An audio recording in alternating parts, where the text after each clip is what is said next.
Накануне в Ленском речном порту прошла отчетно-выборная конференция трудового коллектива. Руководители предприятия подвели итоги ушедшего года и озвучили планы на год нынешний.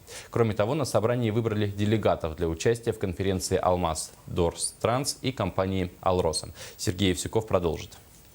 После избрания президиума и оглашения повестки дня перед трудовым коллективом с докладом о результатах производственной деятельности выступил начальник ремонтно-специализированного цеха Вячеслав Бузанов.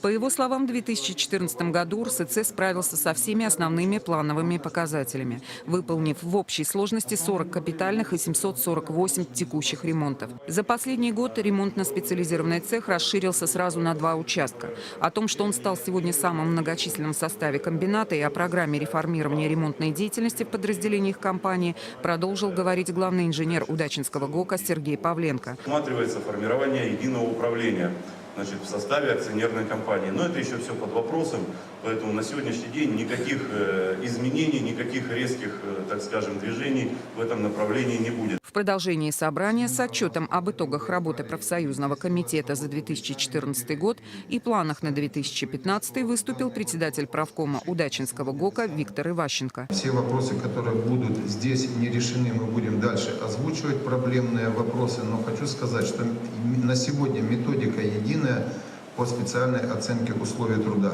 Понимаю, что будут вопросы, кто-то потеряет, кто-то, у кого-то наоборот увеличится, но это проведение в соответствии с федеральным законодательством. В завершении специалисты комбината ответили на вопросы трудового коллектива, а затем перешли к награждению лучших работников УРСЦ по итогам за 2014 год. Завершилось собрание выбором делегатов на хозяйственный актив Удачинского комбината.